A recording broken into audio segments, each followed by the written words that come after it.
मजनूपति। अब तो हद हो गई। ठान कर बैठे हो क्या कि जिंदगी में सुधरना ही नहीं है? अरे बेबी, मैंने क्या किया? मैं तो बस उसकी मदद कर रहा था। उसने स्माइल किया, उसे बोलो ना। यार, पत्नी हो मेरी, इतना भरोसा तो करो अपने पति पर। I love you baby. पति पर भरोसा है लेकिन उसके अंदर के मजनू पर नहीं है। अब इतने क्यूट पति को तुम्हें संभाल कर तो रखना ही पड़ेगा ना। मेरा क्या कसूर बेबी? ओह बस हाँ, ये क्यूट वाला नाटक ना मुझ पर नहीं चलेगा। और जो भी क्यूटनेस है, प्यार है, वो सिर्फ मेरे लिए है। ये छिछोरपंती छोड़ दो। शीनू और चीनू की शादी को 1 साल हो गया। दोनों की है तो लव मैरिज और दोनों के बीच लव भी बहुत है, लेकिन उस लव की ट्विस्ट कुछ अलग ही है जो आप देख ही सकते हैं। ओए, छिछोरा मत बोलो। इज्जत बहुत है, किसी से भी पूछ लो। अगर कोई मुझे छिछोरा बोल दे तो। हाँ हाँ बस सब जानती हूँ मैं। इस पर शीनू किलसते हुए किचन में चली जाती है, जिसे देखकर चीनू भी हंसते हुए उसके पीछे पीछे चल देता है। क्या है, पीछा क्यों कर रहे हो? अरे अपने घर में घूम रहा हूं, तुम मेरे आगे आगे क्यों चल रही हो? उफ़ो, परेशान करके रखा है। देखना एक दिन रोओगे मेरे लिए, फिर मेरी कदर मालूम होगी। अरे चल झूठी।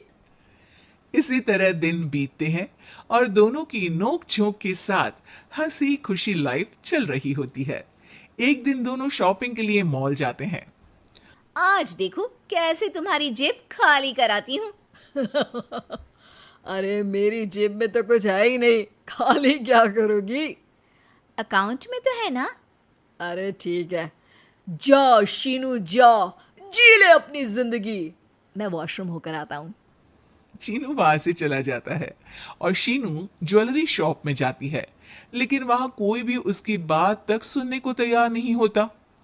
अरे यार, मैं भी कस्टमर हूँ, मुझ पर कोई ध्यान क्यों नहीं दे रहा? इतने में चीनू भी वहां आ जाता है। करा लिया अकाउंट खाली? कहाँ? देखो ना, कोई मेरी बात तक नहीं सुन रहा, सब बिजी हैं। ऐसा क्या? Excuse me, can you please? Chinu के इतना बोलते ही अटेंडेंट तुरंत उसके पास आ जाती है, जिसे देखकर शीनू हैरान रह जाती है। हैरान तो ऐसे हो रही हो जैसे अपने पति को जानती ही नहीं। हाँ हाँ बिल्कुल, मजनू को कैसे भूल सकती हूँ?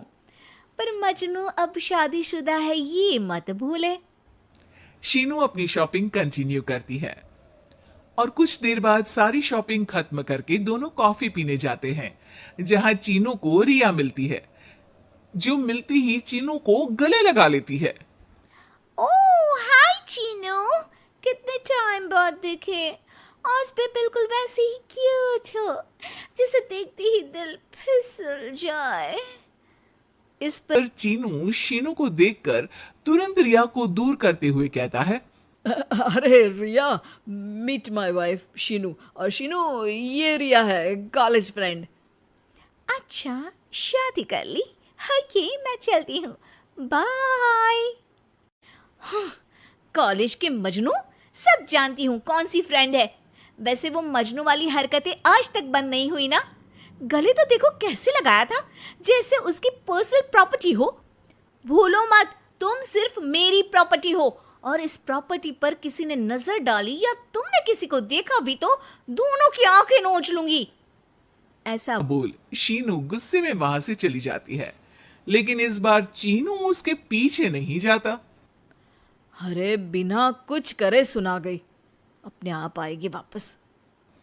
चीनू शीनू का इंतजार करते हुए वहीं बैठ जाता है। इसी तरह कुछ घंटे बीत जाते हैं, लेकिन ना शीनू वापस आती है और ना ही उसका फोन आता है, जिस पर चीनू घर पहुंच जाता है, पर शीनू वहां भी नहीं होती। ये सब देख वो बहुत परेशान हो जाता है। अरे ये कहाँ गई? इतनी देर हो गई, अभी तक तो उसे वापस आ जाना चाहिए था। चीनू सभी रिश्तेदारों और दोस्तों को कॉल करना शुरू करता है, पर कहीं से भी शीनू का कुछ पता नहीं चलता। कहीं गुस्से में इधर उधर तो नहीं निकल गई? अरे पर जाएगी कहाँ? पूरा दिन बीत जाता है, लेकिन शीनू की कोई खबर ना मिलने पर अब चीनू उसे ढूंढने बाहर निकलता है। अरे कहीं उसे कुछ हो तो नहीं गया। नहीं नहीं, मेरी शीनू को कुछ नहीं हो सकता। कुछ समझ में नहीं आ रहा, कहाँ जाऊं, कहाँ ढूंढूं उसे। अब चीनू सभी पड़ोसी और आसपास के मार्केट में ढूंढ आता है, पर कुछ पता नहीं चलता। पूरा एक दिन बीत जाता है। चीनू परेशान होकर आसपास के सब अस्पताल में भी चेक करने लगता है, लेकिन हर जगह से हताशा ही मिलती है। मैंने क्या कर दिया? वो मुझे अच्छे से जानने के बाद भी मुझसे कितना प्यार करती है, और मैंने इस मजाक मस्ती में अपने प्यार को खो दिया। गुस्से में न जाने क्या कर बैठी होगी। अब उसे कैसे बोलूं कि मैं उससे कितना प्यार करता हूँ। लगता है मुझे पुलिस कंप्लेंट करनी चाहिए। चीनू के ऐसा बोलते ही उसके पीछे से आवाज आती है। कहा था ना एक दिन मेरे लिए रोओगी तुम मजनू जी। पता चल गई ना पत्नी की कदर। शीनू को देखते ही चीनू तुरंत उसे गले लगा लेता है। हाँ, चल झूठे, तुम्हें कुछ नहीं होता। वैसे मैं रिया के घर थी, आखिर तुम्हें सबक जो सिखाना था, इसीलिए उसे अपने प्लान में शामिल किया, और आगे का हाल तो तुम जानते ही हो। तुम पागल हो, बिल्कुल पागल। ऐसा कौन करता है? जान निकाल दी। दोबारा कभी भूल कर भी ऐसा करने की सोचना भी मत, नहीं तो मैं क्या करूंगा मुझे भी नहीं पता। हाँ हाँ, मेरे मजनू पति, तुम भी दोबारा मेरे अलावा किसी दूसरे के सामने ये मजनूगिरी मत दिखाना, बुरा लगता है यार।